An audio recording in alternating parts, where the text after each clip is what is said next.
Welcome everyone to our SOMOS Masterclass. It's great to see you here. Some familiar faces and some faces I haven't seen just yet. Uh, but my name is Kasia, and I will be facilitating this evening together with Anton, and I'm a co-creator of SOMOS. Perhaps just this, so for us to really arrive here together, the invitation is to really just maybe just notice what you may need to really arrive in the space. So it can be a little stretch. We've all been going on about our days. It's quite late. So just seeing if, yeah, I can see stretches, I can see yawns. Yes, so just noticing what you may need so that you can be present with yourself and with us here in this next couple of hours together on screen. Yeah, and maybe just giving yourself a little squeeze, like, oh yeah, I've got so far in a day. That's, here I am. It's evening, and I'm here engaging with the world in this way. And just taking a moment to take a deep breath together and making a sound or a sigh of an in and out breath.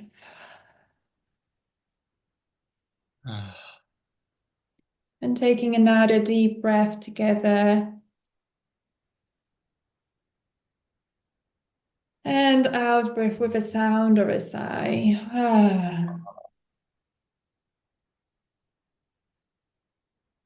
And the last deep breath together. Ah.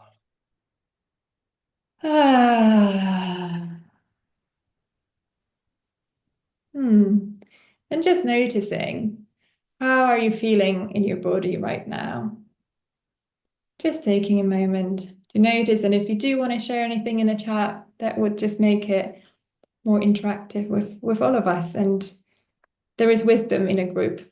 So there is always things that we can learn from each other. Right, so we're going to give a little bit of intro about the session and about SOMOS. And so my name is Kasia, and I've been facilitating for I don't know, maybe around 10 years now. And I'm a trained psychotherapist, and I've been invited to co-create SOMOS with Anton, which I'm very happy about. And Anton is going to tell you a bit more about what actually SOMOS is. Yeah. Thanks, Kasia. So a bit about me is I'm the owner of Sargars, and we also run a space in London called House of Transformation.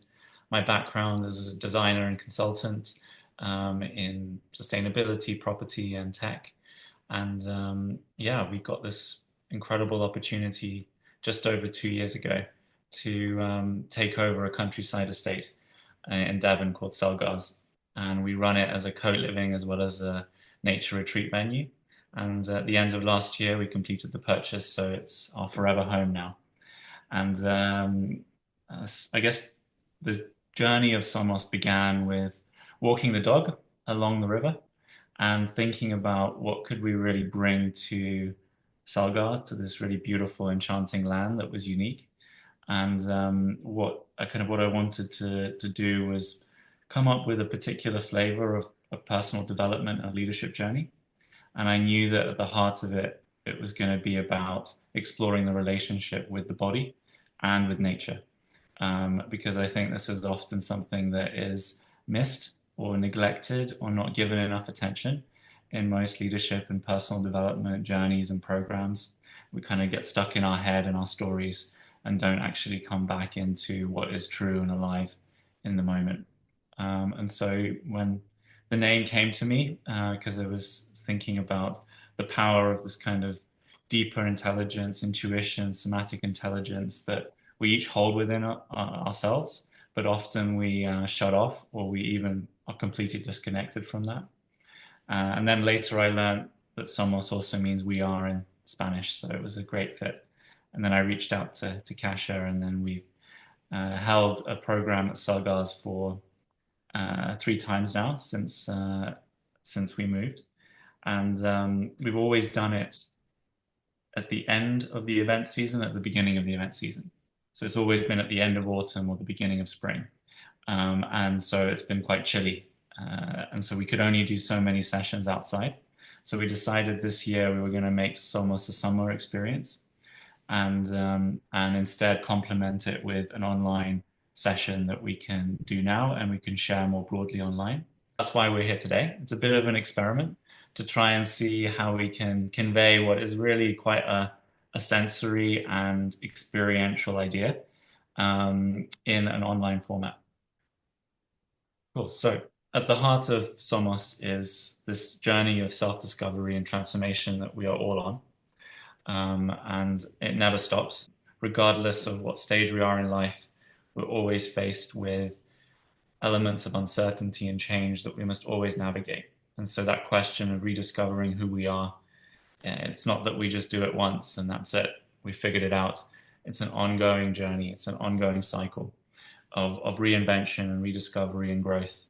And one of the things we believe is that this process is really catalyzed and accelerated and enabled if we're able to tap into our somatic intelligence, this kind of deeper embodied wisdom that we all have within us that makes us human. And so, yeah, these are some photos from Selgars and the programs we've run. And this is our giraffe, our barn giraffe, Cami. And so we do lots of lovely meals, lots of movement, lots of time in nature, lots of time in circle, um, all good stuff that helps bring things to the surface. And so at the core of what Somos is about is exploring this relationship between mind, body, and nature. And that's a personal relationship to each of us. But when we explore it, often it helps us to connect with that deeper truth within us and realign with the purpose that really can guide our life in the right direction. And I think that's one of the big bits of feedback that we've got from all the three somoses that we've run at Selgars is this really helps to connect with self and connect with truth and realign with purpose. And then within that, we also touch upon how we deal with change and uncertainty, both in our lives, but also in our organizations and businesses, and also how we deal with stress and anxiety. You know, we're often in environments that are incredibly dysregulating and stressful and high pressure, and we're faced with a lot of stress and anxiety that often we cannot change. And so, how do we adapt to those environments? How do we regulate our nervous system? And how do we learn to thrive within a constant state of change and uncertainty that we live in? And I think exploring the mind body nature relationship and thinking about how we design our lifestyle, but also how we regulate our nervous system on a daily basis is kind of one of the most important ways of building capacity as leaders and being able to thrive in our lives. And so that's kind of what Somos is in a nutshell and in a diagram. And so we've tried to break up this session into four pillars, which are the four areas of content that we touch upon in Somos. The first is how do we regulate our nervous system, and what are those kind of techniques that help us to come back to a place of regeneration and resilience within ourselves? How do we widen our window of tolerance? How do we notice when we're in fight, flight, or freeze or fawn response? And understanding the nervous system really helps us to understand the value of all of these practices and all of these processes that where we go out into nature, where we slow down, where we reconnect with our body. This is all about regulating our nervous system so that we can be more connected with our true self. The next pillar is around embodied awareness, which is the ability to actually use movement to better connect with our deeper intuition. It's something that has been a massive transformational impact in my life. Me and Cash actually met on a dance floor at a movement medicine session, and the power that movement and dance can have to helping us to let go of our stories and our busy mind and actually really connect with what is real and true. And so often we get caught up in what we think we should be doing and what we others expect of us, and we actually lose our inner voice. And movement is one of the best ways to kind of reconnect with that in a really powerful, direct way. The next pillar is empathic communication.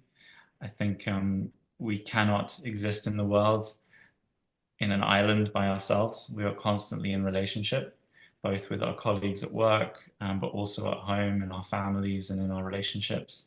And building on nonviolent communication, and also recognizing how our relationships also dysregulate us or co-regulate us and impact our ability to uh, perform, but also find meaning and joy in the lives that we lead.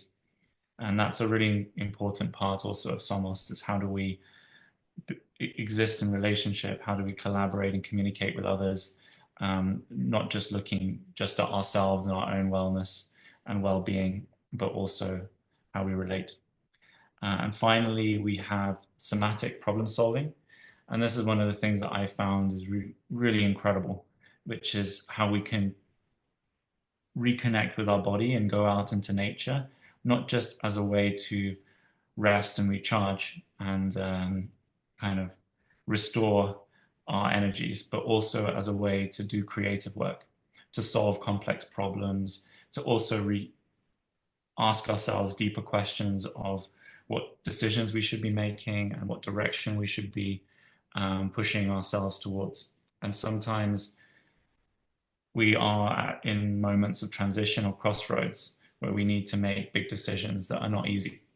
And so coming back to the body, coming back to nature, and seeing nature as a tool to help us find new knowledge and to solve complex problems is, I think, a really incredible field of possibility. And so a lot of the program is kind of geared towards actually experiencing that and then integrating and discussing each of our individual experiences.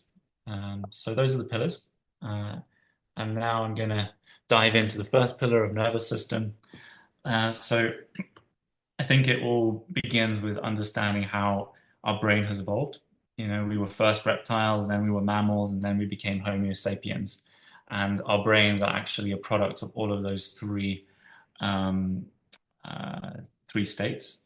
And so in nature, and this has been studied and written about a lot, in particular by Peter Levine, who wrote the book Waking the Tiger, which is a really kind of foundational book around basically nervous system regulation theory.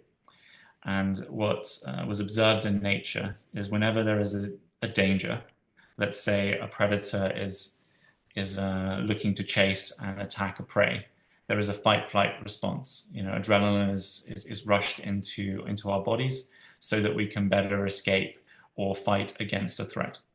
Then we also have this reptilian response, which is to freeze or to play dead. That is the last line of defense. It's wired into our survival instincts from when we were animals in the animal kingdom. And what would happen is after the process of danger, fight, flight, freeze happens, there's then this discharge. So you'd see antelopes or gazelles that have escaped a predator actually minutes later get up and then violently shake and have this energetic discharge and release. And this is important for coming back to a state of presence and normality. But we don't do that. And we often hold on to that trauma, that stress, and that can lead to chronic pain and burnout and a lot of damage to our health long term. And what Peter Levine writes about is that, okay, we're not being chased by lions and tigers anymore, but a perceived threat has the same physiological response as a real threat in kind of a physical sense. Even though we're not being attacked physically, the threat of losing your job, the threat of being rejected by people that you love, not feeling a sense of belonging as a social animal, feeling alone or lonely or isolated, has the same traumatic effects to our nervous system as being chased by a lion or a tiger in the wild. And so this, I think, is a really important foundational knowledge when we think about our well-being, but also when we think about how we regulate our nervous system and deal with the inevitable stresses and unpredictable triggers that we get in our day-to-day lives. So polyvagal theory was kind of born out of the work that Peter Levine did. And it basically, in a nutshell, it says that we have this kind of green state. I call it the regenerative zone, but it's also been known as the friendly and free state. It's basically when we're at our best, when we're connected, when we're conscious, when we're best able to relate and solve problems creatively. This is where we feel safe. We often get triggered, and if that trigger is sustained for a long enough period of time, we actually transition to this fight-flight response, this hyperarousal, and it comes about when our sympathetic nervous system is activated. On the other side, we have the opposite response almost, which is freeze-faint or hyperarousal, where our parasympathetic nervous system is activated. And within each situation, so for fight flight, we start to feel agitated, afraid, angry, defensive. When we're in a freeze faint, we're going to feel tired, numb, lonely, avoidant. It's really important not to stay in these states for too long, because what that does is it actually exhausts our body and actually makes us less able to then go about our day to day. And so that's where somatics come into play, using breath and down-regulating breath to bring us back into a state of calm and safety, moving our bodies, using these kind of even just stretching and getting up or changing your physical space all the way through to a bit of shaking and a bit of movement and voice activation. All of these soothing and activating exercises actually are really essential to helping us come back to a regenerative place within our own bodies so that we can better make decisions, so that we can respond rather than react to situations. And ultimately, resilience, as polyvagal theory kind of maps out, is how it is all about expanding our window of tolerance. So how many things can we encounter throughout the day and still stay regulated? How able are we to notice when we have gone into dysregulation and then come back? Sometimes in the moment, sometimes within the space of half an hour or even a day or a week. And so this is kind of the essence of what nervous system regulation is about. There's another element which I think is important and which is very unique to human beings and the kind of complex relational and organizational dynamics that we exist in, and economic dynamics as well, which is the fawn-flatter response, which is a combination of hypo and hyperarousal. And this is basically when we pretend everything is okay and we people please and we're in denial about the reality and we try and convince ourselves that everything is okay. And this is how we fall into cycles of dysregulation and actually end up completely dissociating from our nervous system, not being able to read the signals of the body, and then eventually getting sick and burning out. And this can become a chronic thing if we go through the cycle again and again and again and don't change our lifestyle and our behavior. This is what leads to then substance abuse, overeating, poor sleep, all these things that we often face in life. Because actually we don't just go into fight flight and then back into the regenerative zone. We cycle between them. Let's say something happens that provokes us at work. We get really agitated, fight flight, really worked up, we exhaust ourselves, then we numb out because we have no energy left. Then we convince ourselves that everything is okay. But we still stay in that state of anxiety, not feeling safe. And we're not doing enough to resource ourselves to come back into that regenerative zone. And then we can't focus as much. We procrastinate. It's harder to get into a state of flow. We don't collaborate, relate. We want to isolate ourselves, and we struggle. And this becomes a kind of downward spiral. And so often it takes a small trigger unnoticed that leads to more and more kind of poor choices. And then we come out of connection with our bodies. And this is kind of a way that this is something that I've observed in myself on many occasions, but is a cycle that we repeat again and again. And so a big part of what SOMOS is about is stepping back and noticing how much our nervous system and how much our actual environment and lifestyle and workplace, actually that whole system that we live in, is dysregulating and is actually affecting our long-term health and wellness, and how we kind of need to almost build resilience and fight against that.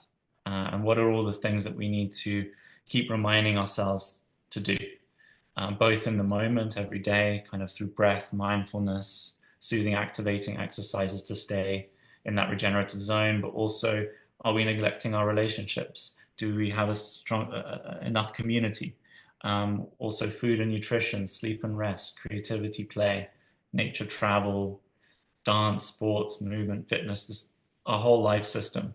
Thinking about that, reflecting on that, finding our own words, and actually taking it seriously.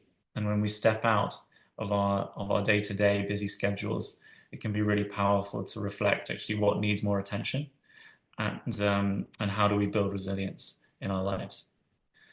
So yeah, so that in a nutshell is kind of the foundational element and the first pillar.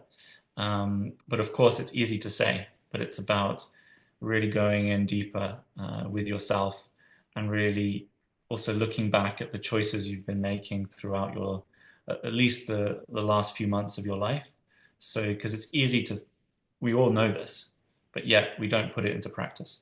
And giving yourself time to figure out why that is the case and what changes can you make in your day to day is a really important practice. So, yeah. So now I'm going to hand over to Kasha for the next pillars. Thanks, Anton. And in the spirit of actually bringing it into daily life, I wanted to invite us all to actually just take a deep breath together. And again, without breath, with a sigh, just so that we can come back to ourselves after hearing.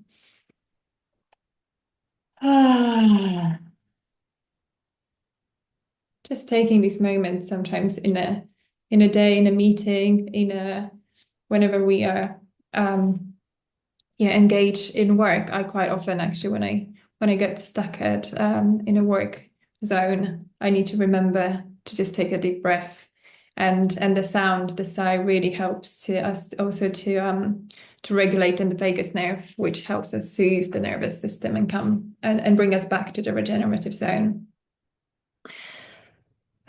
Yes, so we're going to go into an example and a bit more experiential, sort of reflective part of our time together. So the invitation is to think of a real example of a high stress situation or a difficult interaction that you may have had recently. It doesn't have to be, on a something that really has been ultra stressful and is still really within you, but something that you've noticed that was difficult, was challenging for you. And just take a few minutes just to take your notebook and write down what happened, who was involved, where you, how did you respond, how did this situation impact you? Just really going into the observation mode, just really sort of as if you were observing the situation from outside first, to bring the context in, and then coming to yourself and really noticing how did I respond? How did it impact me? So let's just take a couple of minutes to reflect on that. And perhaps you may identify whether you've gone into a fight response or a flight response, freeze or fawn. Okay. So hopefully you have as much sort of detail and information about that situation as we can in this space of time. We will be working with this situation a bit more, so we can move to the next question. The next question is moving us to the level of body and sensations. So just perhaps writing down, what did you notice in your body? And both right now, when you're recalling this situation, perhaps you've noticed some tension, perhaps you've noticed coldness, perhaps you've noticed a difference in your breath, or perhaps there was some tightness, or perhaps there was ease in your body. So whatever you may have noticed, just take a note of that. And perhaps you have a memory. How did your body experience that situation in the moment too? So it could be both, either when we were now recalling the situation or when it was happening. Perhaps you noticed that your heart rate changed. You notice your breath becoming deeper or more shallow. And if you're willing, you may want to share some of these sensations in a chat. Don't worry about going into the story, going about the situation. This is for you.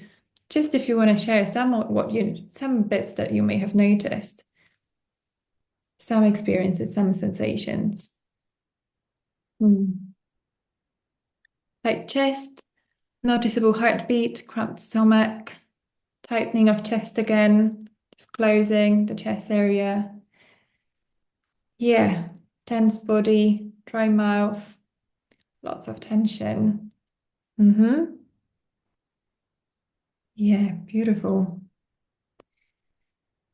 Really noticing all these subtle moments, subtle sensations, foggy head, feeling of collapsing in and shallower breath. All these sensations are the messages and the ways in which our body is communicating with us. So it really gives us a clue of what physiological state we are in. So when we start to learn, how can we listen to this in a moment? Because I'm wondering if you were able to identify these in the moment of that situation, but often it's it's not sort of it's not natural to us to sort of be able to be in the conversation and still be able to notice these sensations. So that's something that we're practicing more at SOMOS. Really, this developing a muscle and developing a practice of body listening. How we can be aware of the state we're in. How we can stay aware with what's going on in our bodies. The belly contracting, the shoulders closing, all the blood rushing through the head and heartbeats faster. What actually happens and when we become aware of it in a moment. What happens is that then we can stop being on autopilot and sort of perpetuating the same response and reaction. So we stop being reactive and we actually can start having a choice. So with awareness comes a choice, and what we can choose is to come back to our body and shift the state or give it attention so that we can really release this tension through our body. So perhaps we may need to leave the conversation for a moment if that's possible and allow ourselves to take some deep breaths or to shake, which is really quite helpful. One of my favorite practices is shaking. Shaking things off when my chest tightens and I can't breathe, then really just shaking it off or taking that deep breath with a sound and sigh. I can really see how differently then my body can be in a moment and how differently I can respond to the situation, how differently I can be in a communication and interaction with others. And also the quality of my thoughts become very, very different. So that's something we are practicing through during SOMOS, doing a lot of embodied practices together. And one other practice that I quite like practicing, and that could be something we could do together here, is a butterfly tap. So if you want to cross your arms on your shoulders and just gently tap your shoulders with your palms of your hands, just alternating the tapping. And just taking a moment and just also noticing whether you notice any shift in your body or not. The beauty of this practice is that we can have a whole menu of various exercises and practices, and some may work for some people, and others will work better for other people. But again, we are bringing a variety of various practices in SOMOS so that we can have that choice.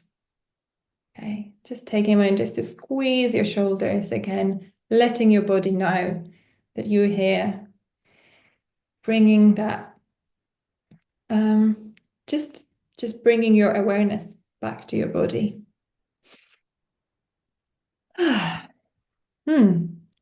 So again, the way we do that with SOMOS is also that as we did the check-in at the beginning of the session, the embodied check-in, just a bit of a stretch, etc. That's also something we invite when we are working with groups. These frequent check-ins, breaks for deep breath, or a brief movement or a shake. And there's something happens when we are together as a group. There is a shared collective wisdom. So we always invite whoever may feel like they need to move or they need to breathe or there is a shift in the energy of the room needed. They are invited to share it with the group, as we very often do not speak only for ourselves, but we speak for the collective, we speak for the group. So that's also something that may be useful to use within meetings or group settings, team settings, just that awareness of bringing frequent check-ins, bringing these moments for breath, bringing these moments for stretch, so that we can regulate the energy in a group and be aware of it, because it can really affect how productive we can be and also how present we can be with each other in the room. Okay, so I will invite another deep breath.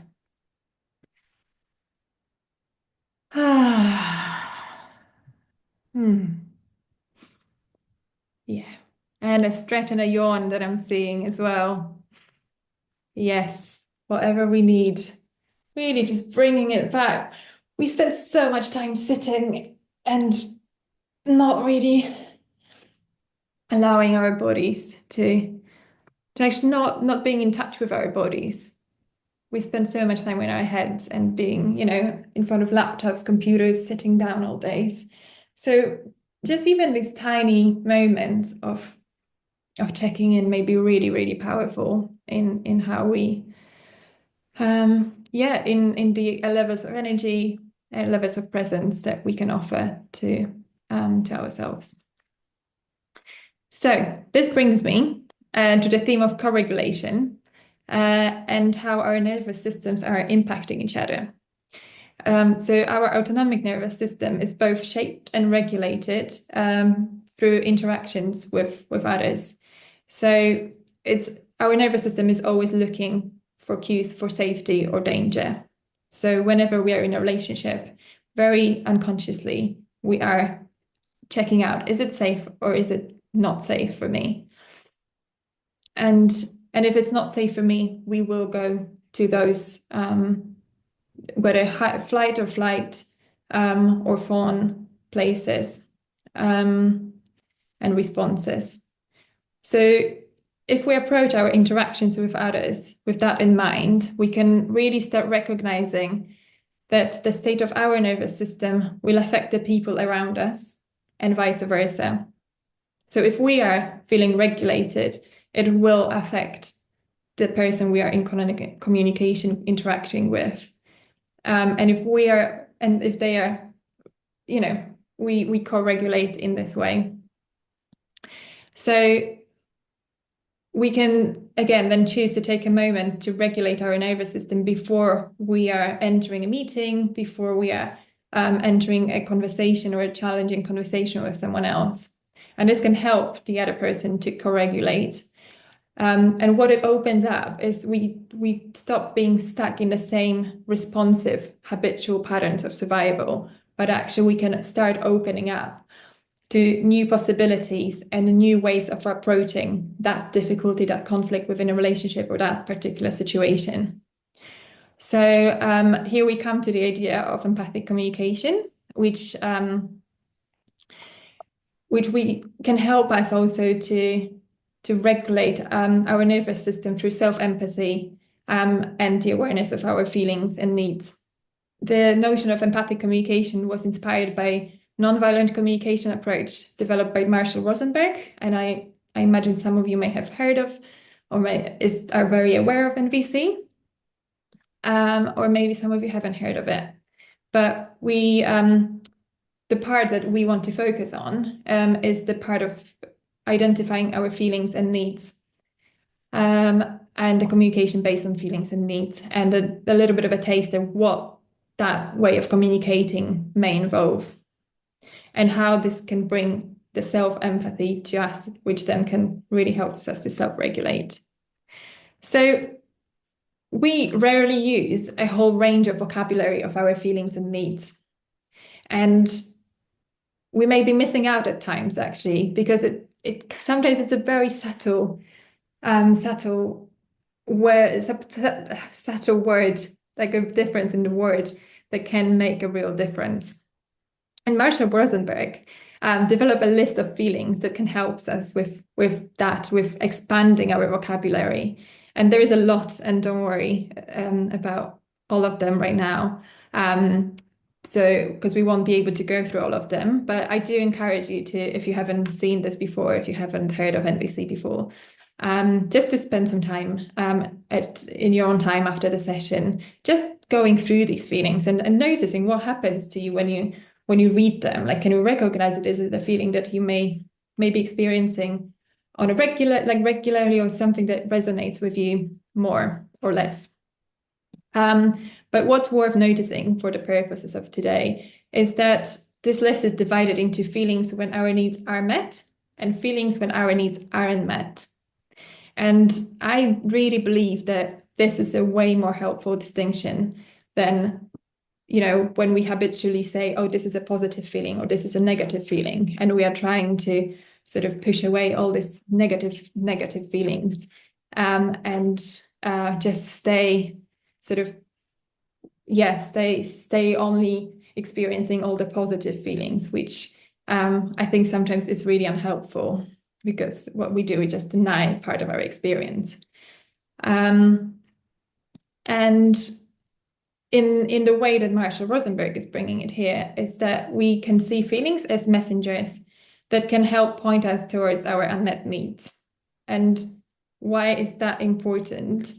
So again, Marshall Rosenberg says that our actions everything we do in life, all our actions are attempts to meet a need.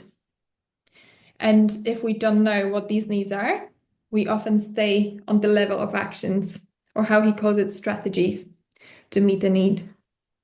And this is where the conflict often happens, on the level of our strategies. And when we recognize the deeper need that may be underlying our action, we have way more possibility to connect and have empathy for others. Because needs are universal. We all have had an experience of those needs at some point in our lives. So that means that we can relate to other people experiencing these needs. We do have different ways of meeting these needs, though, which is, again, where the conflict often happens. And that often, what I was thinking about, how often in different leadership and different organizations, some of us may have a need for efficiency and really looking out for the outcome and result. And some of us may have more prominent need for connection, collaboration, and harmony, which, again, what we really want to focus on is the process, it's the relationship. And we can get into that difficulty because we have some people focus on outcomes, some people on a process, and then it's really hard to find a middle way. But I think when we can connect it to the level of needs, I imagine that, everyone in a team at some point would have felt the need for efficiency. Another would have felt the need for connection and harmony. Maybe not in that particular scenario, but they would be able to connect to that, which then again can create more compassion and empathy, and create like open up a space to together look for ways that may in some way meet all those needs or can really create a different a third option that can emerge from that. The invitation is to, I think Anton will share a link in a chat to those list of needs and feelings so you can see them for yourself. And again, if you can go back to your example, yeah, so what did you feel in that moment? Really connecting. Next question. Just again, going back to your situation. And just if you remember, what did you do in that moment? Did you were you able to respond? Where you feel like you can't say anything? Did you freeze? Perhaps you've said something, then sort of regretted saying this. Moving further to our last question.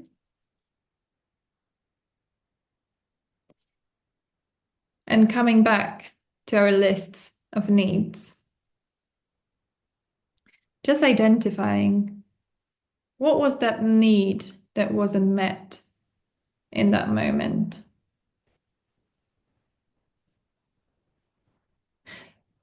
The list of needs isn't exhaustive. It can be expanded, but it's quite helpful to sort of have a look at that and really see what resonates. What is it that, what is that need that you really were looking for to have met?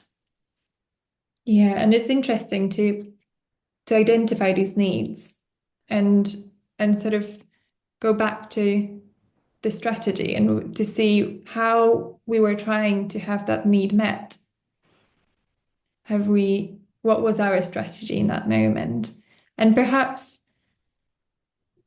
just reflect whether there may be other ways, other strategies you could have met these needs in that moment. Perhaps having said something different, a different way you could have communicated what was going on for you. Perhaps there wasn't anything you could have done, but if there was there anything that you would do differently? I'll step in here with a few thoughts as well.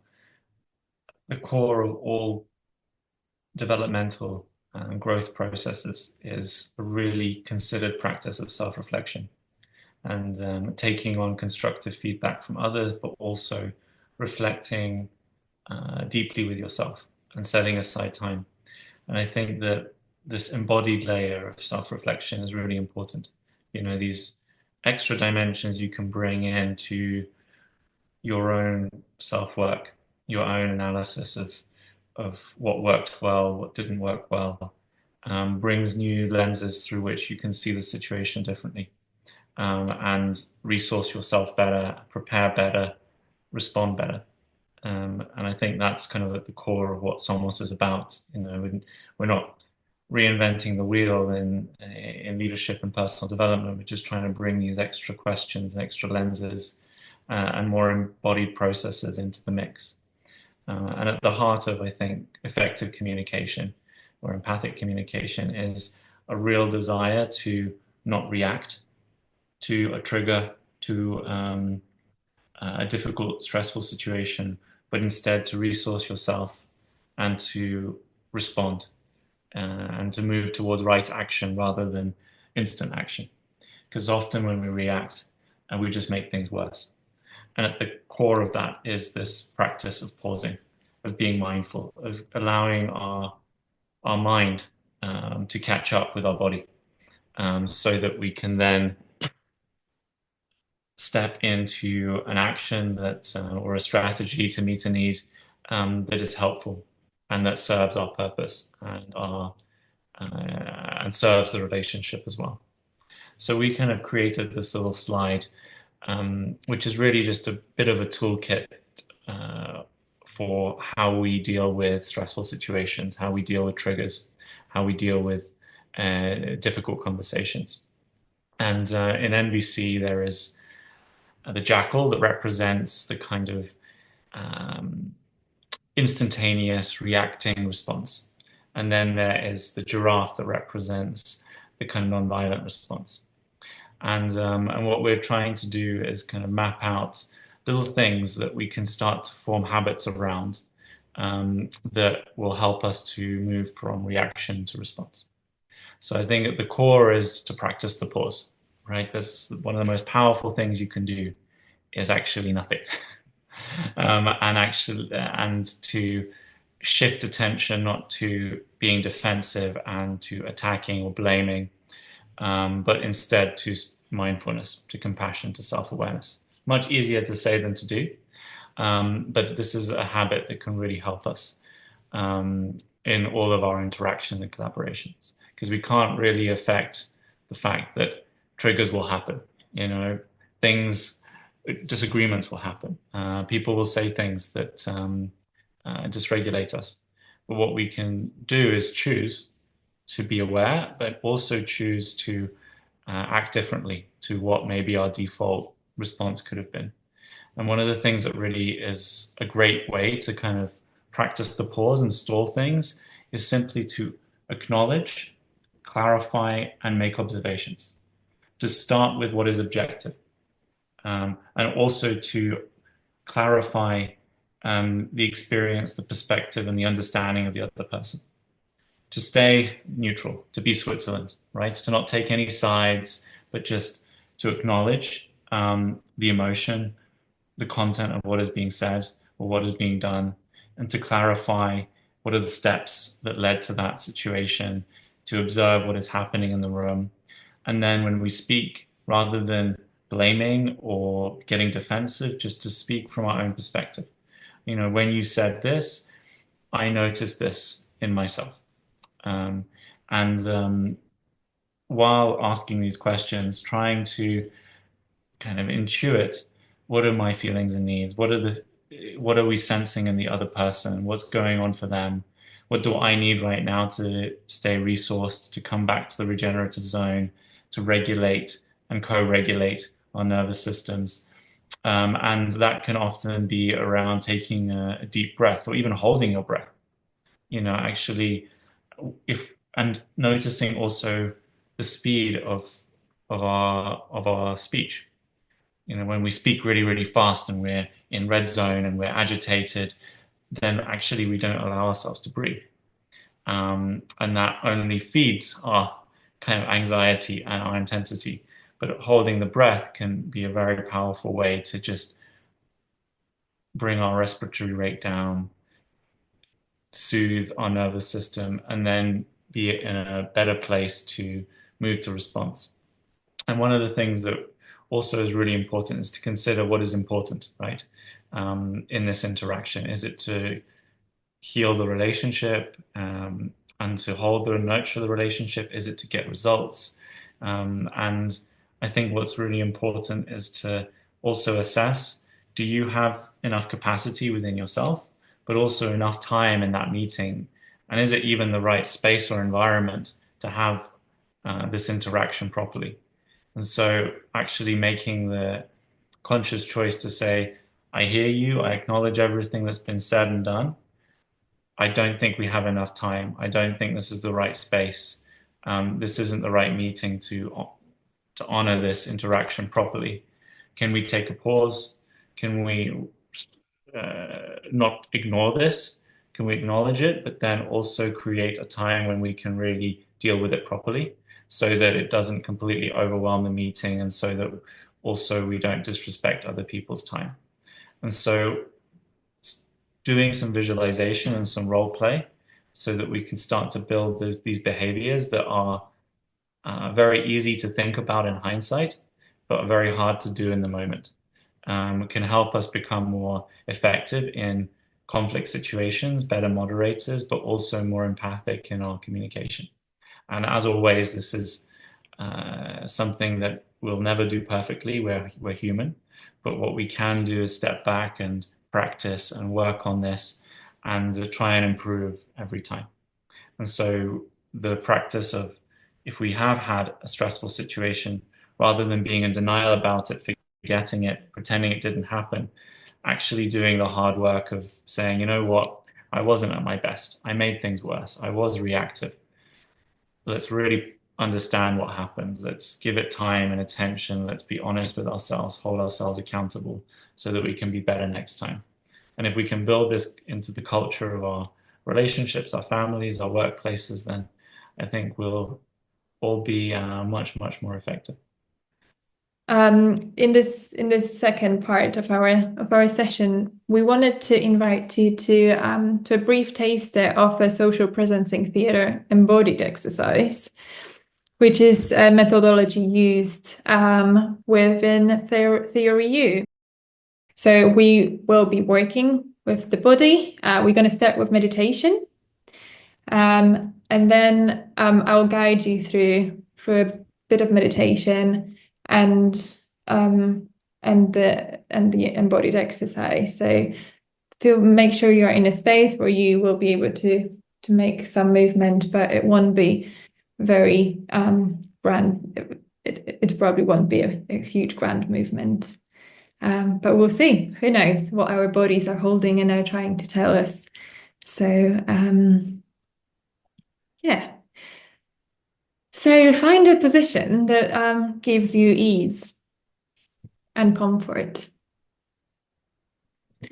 And just you're invited to just first really look in front of you at whatever that is, perhaps past your computer. But just noticing the colors and the textures,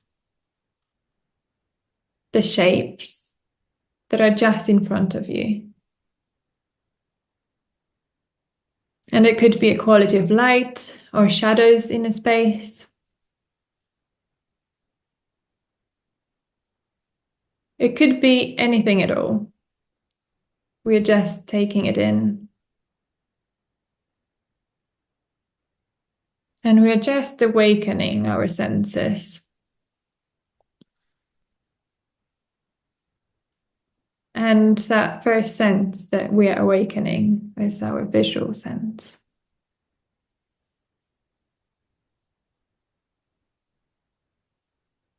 And then I'm going to invite you to take a moment to scan your space where you are right now.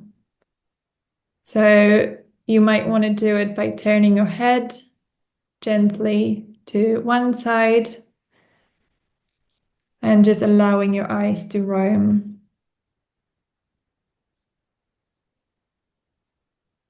We can look down and up and just take in the qualities of what's inside of us, what's around us.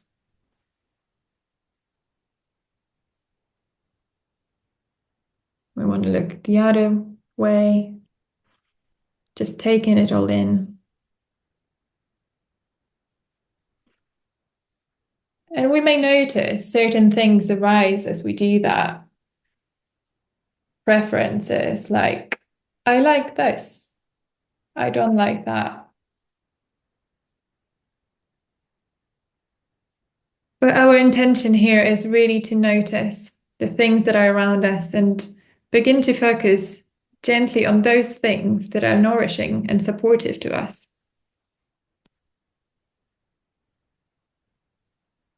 You can turn your body if you'd like, if you haven't done already. And scan all the directions and sides around you.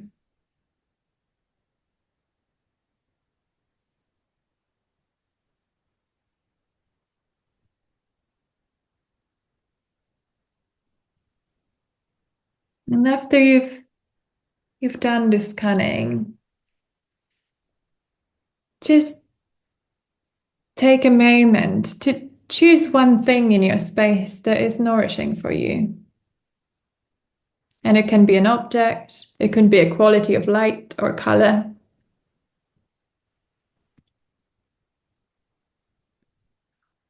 And then bringing your attention towards that one thing that you've chosen.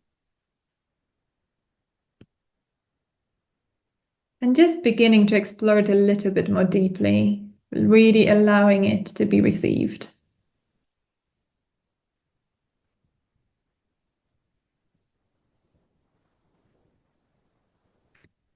And as you do that, you may notice the impact on you of this nourishing, supporting thing that you've chosen.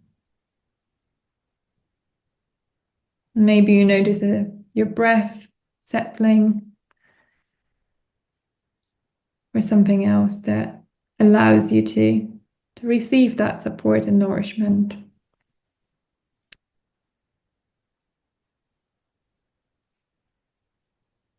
And then just gently bringing your attention away from that object, that thing that you've chosen. And if it feels comfortable for you, just closing your eyes and bringing your attention inside of your body.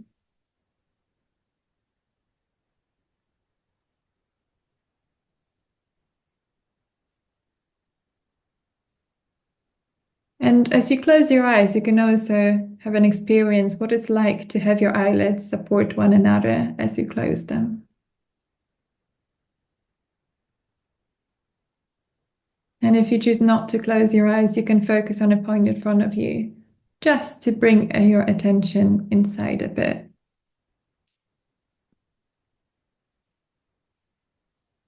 But in a moment, we are going to turn our attention towards our sense of listening.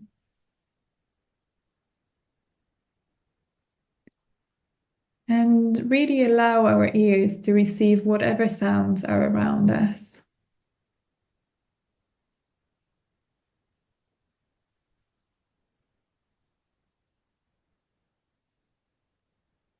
And perhaps taking a moment to even notice any sounds that are coming from inside of you.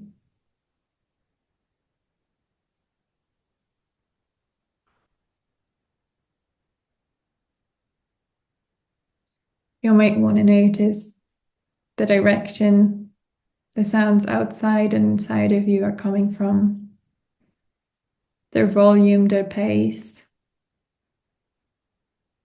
all the sounds that are near or far, up or down, in front of you, behind you.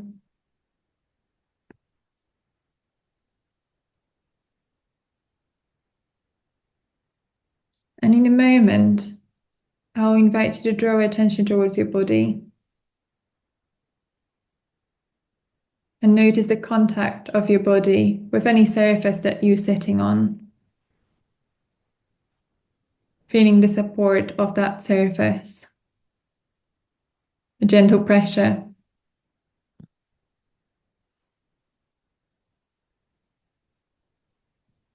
Allowing your shoulders to drop down and away from your ears.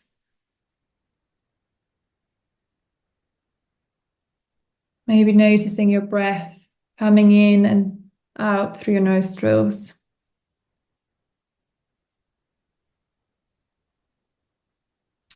And just from that place of being in your body,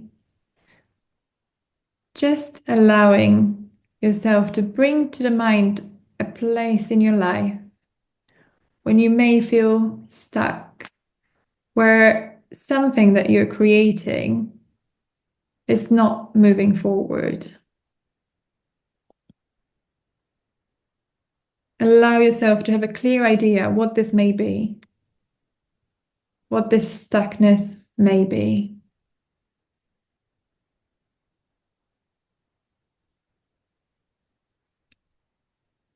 And perhaps just lean into that stuck situation. Let your body be the guide. Just allow yourself to feel into it.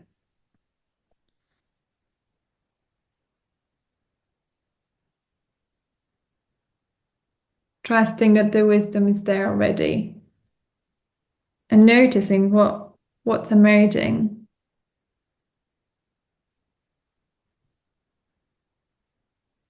And just letting that feeling of being stuck in that particular situation come into your body as a shape or a gesture.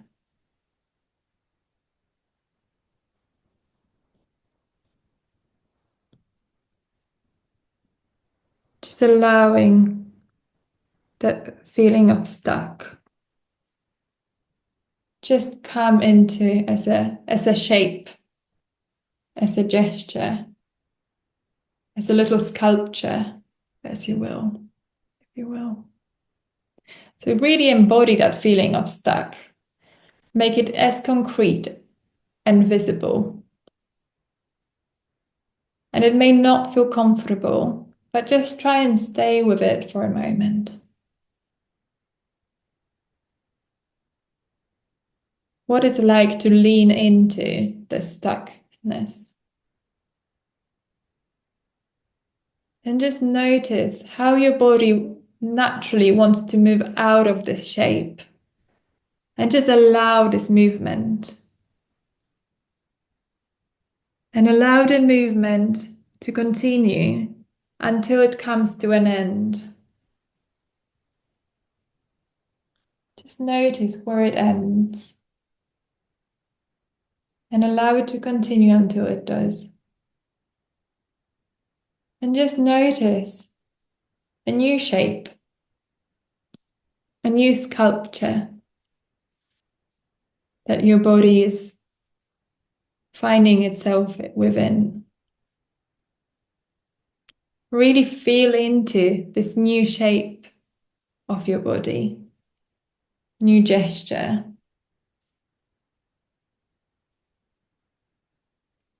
How does this feel? What do you notice in this second shape? And how is that different?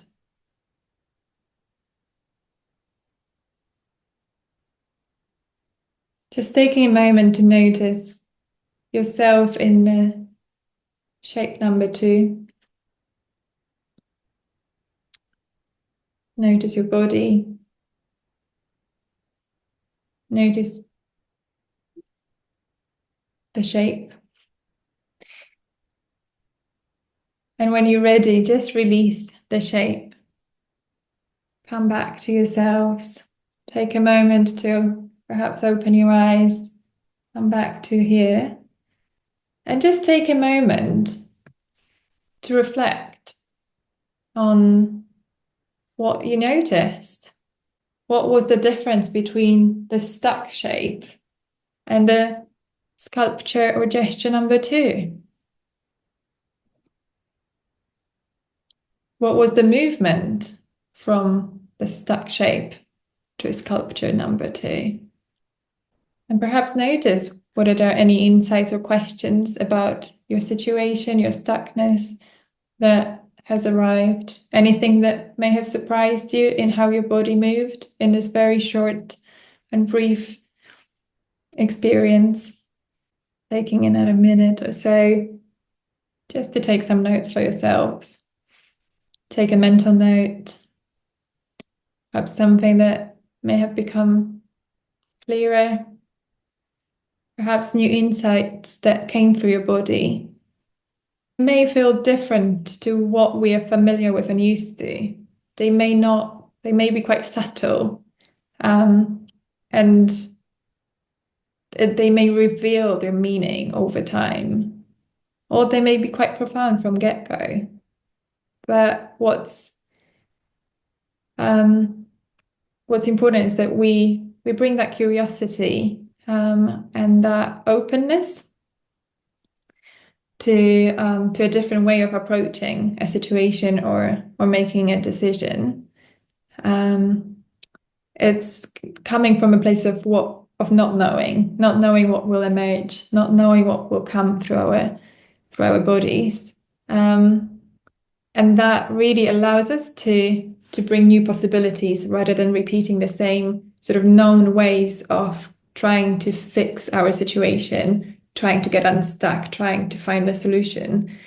Because we have only limited, numbers of thoughts that or ways, habitual ways that we often just repeat and continue.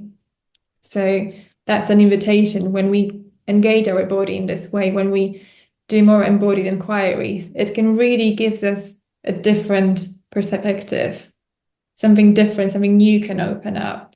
And again, as I said, it may be quite subtle and we are not used to doing things in this way. So it may feel a bit weird, may feel a bit uncomfortable, may feel a bit like, what am I actually getting anything from it? And allowing ourselves to just keep an open mind and allowing the meaning to come to us rather than trying to push for a particular solution, particular outcome, can be very, very profound and quite countercultural, perhaps, within the culture we live in.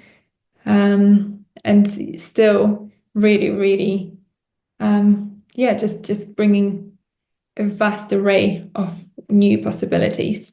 What we've just done in a very, very short exercise and a very, very brief taster was actually we went through the theory U process in an embodied way.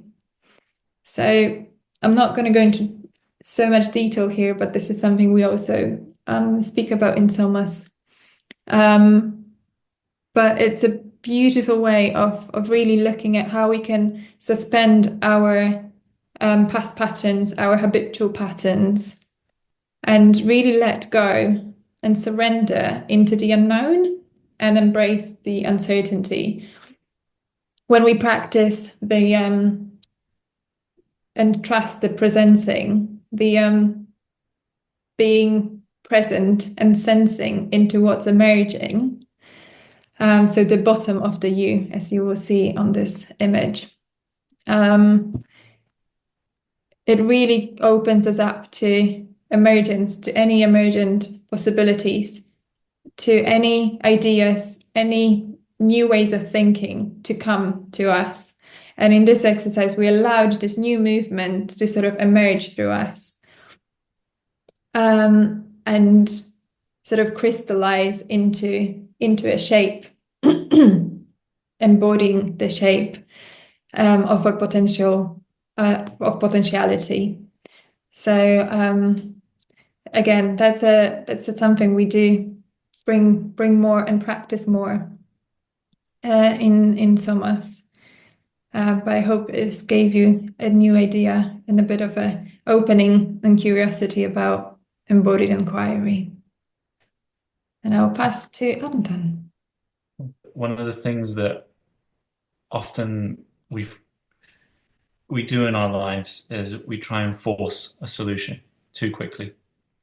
We try and get to a place of certainty, a place of having the answer. But actually what we need is more time for our unconscious mind to really sit with the complexity of the choice that we have or the problem that we face. And so by doing a nature quest where we intentionally slow down, we go through a journey of observation, of trying to feel into what spot do I want to be in, seeking new knowledge, noticing, being curious, and then integrating that in a group.